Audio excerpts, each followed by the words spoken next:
Welcome to our last full day in Taipei before heading to Palau.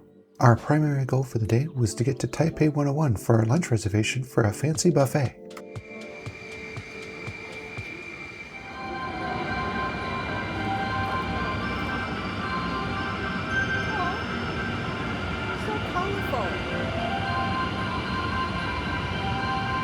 It's so busy. Getting from the airport hotel to Taipei 101 was relatively easy. Once we transitioned to the airport main line, we went all the way to Taipei main station. From there, it was trying to figure out where the red line was and getting to Taipei 101. We were staying at the airport hotel because it was easier when we drove in to stop there and get a couple nights in one spot than it is to lug our luggage around. Also, having a flight in the morning, we didn't want to deal with trying to take the MRT from the city early morning to get to the airport to check in.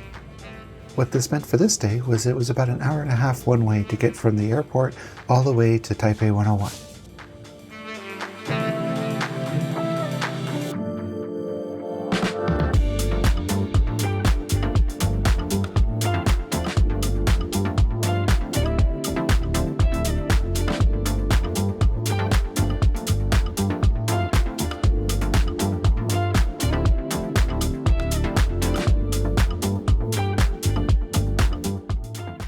Once we got to Taipei 101, we weren't quite sure where to go as we had to go check in for our lunch. After double checking our reservation information and a little bit of Googling, we found out that we had to walk to the front of the building to go check in. We were relatively early, so we didn't mind the little walk around Taipei 101. There's all kinds of fun artsy things to see walking around Taipei 101 because it's very touristy, and it's kind of fun as a tourist to go look at it all.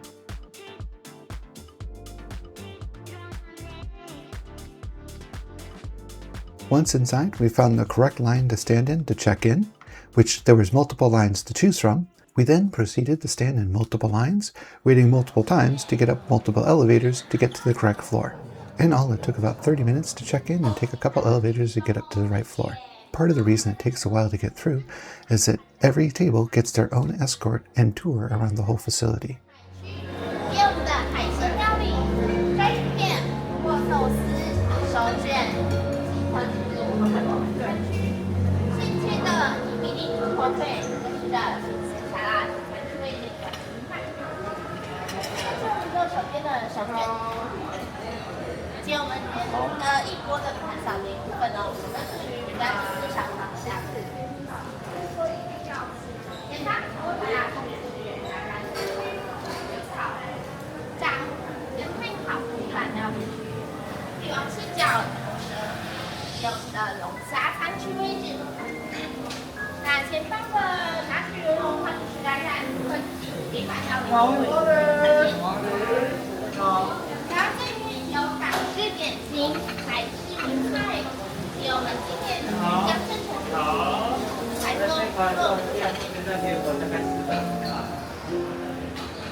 Once we were escorted to our table, we had this incredible view out to Taipei.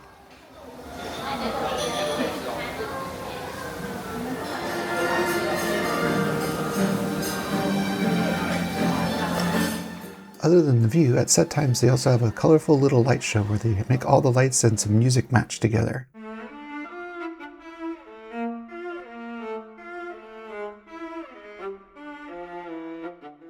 As you could see from the walk around, there were different sections that had different types of food. It's a little bit overwhelming having so many choices and not knowing exactly where to start. We did come up with a game plan where we would each go find something we wanted, get a bunch of food from that section, and bring it back to share. However, that game plan quickly fell apart when Melody couldn't figure out what she wanted and she just started grabbing everything. We tried to keep up with taking photos of everything we grabbed, but it kind of was a lost cause after a point. Stir in the broth. We really enjoyed most of the food that we picked out, and we picked out a lot of different foods.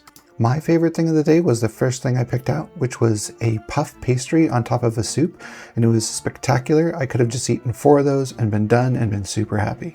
Melody really loved all the fresh seafood that we had, and there was a huge choice between Japanese sushi and other types of just raw oysters and crab meat. While most of the food was fantastic, the desserts all tasted a little bit weird and we weren't quite sure why. The Asian desserts we had were pretty good though, so really we just should have stuck with those.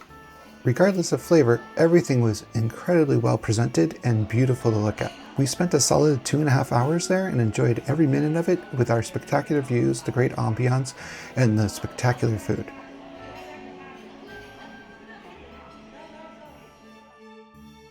Part of the experience is they give you a free postcard and free mailing to anywhere in the world, so we went ahead and mailed one to my mom.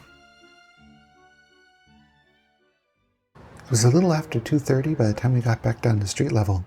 We weren't quite sure what we wanted to do next, because we wanted to go to Ningxia Night Market, but we had several hours before we could do that. As we were discussing what to do, when we were walking around Taipei 101, we saw this huge exhibition hall. It looked to be free, it had air conditioning, and it looked pretty interesting, so we wandered in. There's a huge exhibition of things like electronics and beds, and there was actually another exhibition right next to it that was all about food. It was extremely crowded, but a little bit fun to walk around and see a lot of local Taiwanese made things and companies.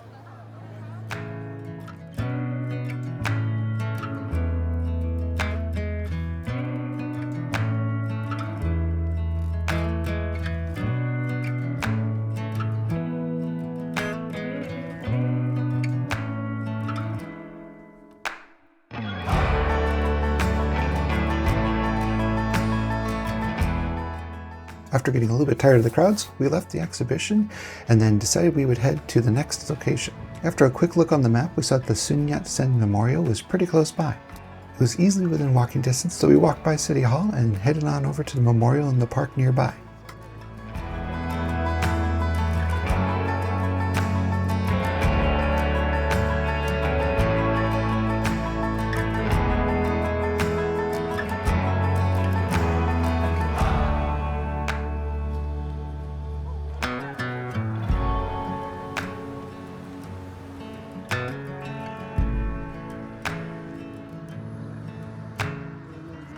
When we arrived, we found out that not only was the Memorial Mall closed, but they were setting up for a big fair the next day. The fair wasn't going to open until the next day, and they were setting up, so everything was just covered in tents, but there wasn't really anything to see. The coolest part of the visit to the Memorial Hall, though, was they turned on these misters around the pool for hot days. It gave a pretty cool effect to the reflecting pool, and it was also nice because it was pretty warm outside. On our way to the next MRT station, right next to Memorial Hall, is this park. It looks a little underwhelming here, but that's just because it's an overcast day. The walkways in the park have a really cool design, and you can get some really good views of Taipei 101 from here. They also have plenty of koi and turtles hanging out in the water, and these interesting little floating islands that actually float around the lagoon. See, there's one on shore. He's swimming back on shore. Oh, that's why he ran in, because the little guy jumped off.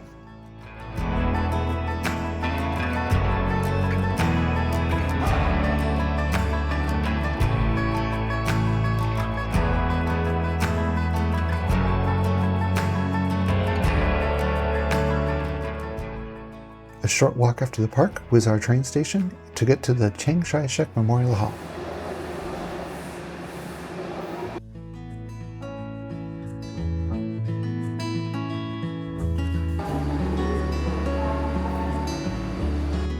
The Kai-shek Memorial Hall station was actually pretty big, took quite a bit of walking, and had some cool photo exhibits in it.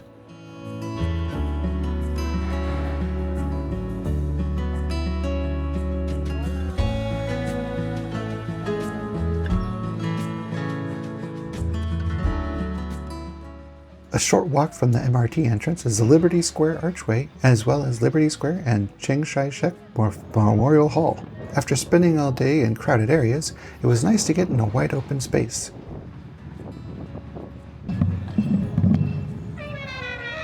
Considering it wasn't the weekend, it was still a pretty lively area. There were even some band kids practicing outside the National Concert Hall.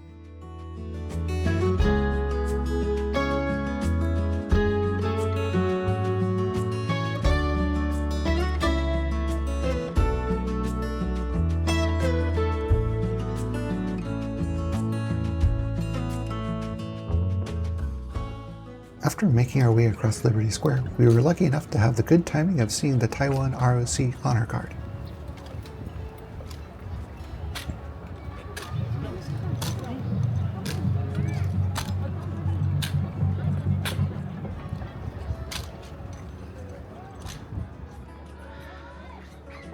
After making our way up a few more stairs, we ended up at the Chiang Kai-shek Memorial Hall, which is just a hall with a giant statue in it. As you could probably guess, in a democratic country, this is a very controversial area. This is a memorial to the more authoritarian past of Taiwan. However, the best part at the top of the stairs isn't the memorial hall, but the view back of Liberty Square.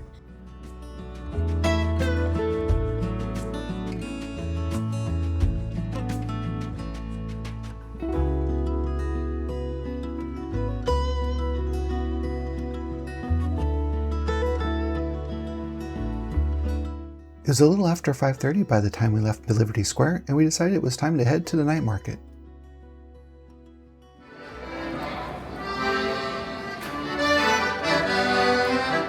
We decided on the route of hopping on the red line and going to the Zhongshan station.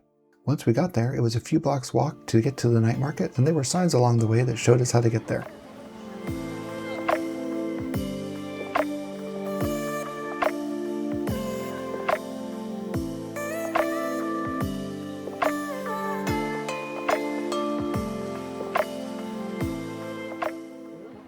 Is that What the hell what? is that? Is that a pig?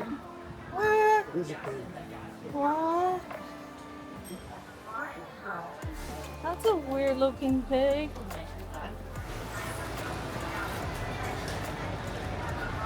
He's kind of fuzzy and cute. I don't see fuzzy. When we got to the night market, we got to the southern entrance, which is not the main entrance. So it seemed like it was like a normal night market when we started out. However, it quickly became the most crowded night market we've ever been to. It was less about the number of people and the fact that only half of the road was the night market. In all the other night markets we've been to, the vendors are all the way to the sides of the road. In this night market, the vendors are crammed towards the middle of the street.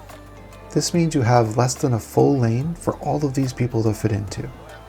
Progress was very slow and a little bit claustrophobic, and it was really hard to stop any place to get food as you would constantly get run into. Are you hungry for any?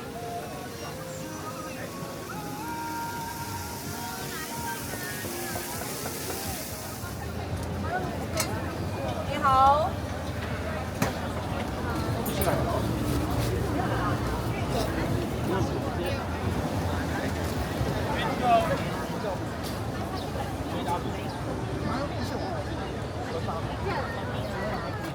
After walking past a whole bunch of places because it was really crowded and Melody couldn't quite figure out what she wanted, she decided that I needed a corn dog. And since I never turned down a corn dog, we got one. I decided to hold the camera up above the crowd so you can see just how dense it is and how slow it is to get around.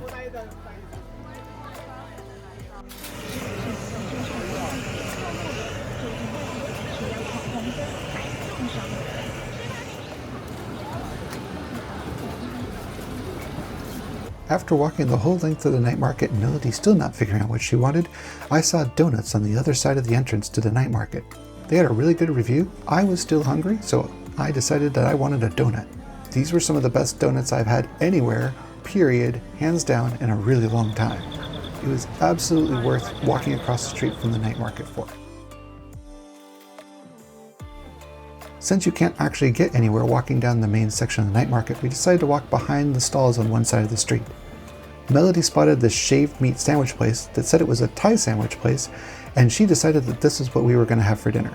She hadn't had some since she was a kid, and she was right, these were really good. After finding a small empty space to stand in to eat our food, we ate our sandwiches. However, on the way out of the night market, we spotted a popcorn chicken stand. If we don't get popcorn chicken in a night market, we're doing it wrong. So we decided to get some popcorn chicken on the way home.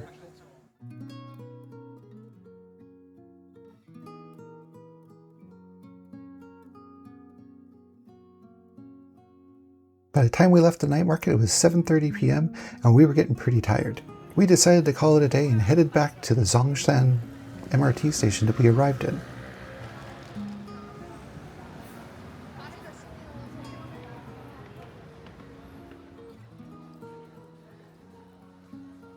After several more MRT stations and a bunch of walking, we eventually made it back to our airport hotel MRT station. However, that wasn't the end of our adventures because we found out that there was an earthquake while we were on one of the trains and all the trains were running slower because of it. I think we were pretty lucky and we weren't on a main line, and so we only had about a 5-minute delay before we were headed back to our hotel room. That wraps up our last day in Taipei, and we'll be heading to Palau on our next episode.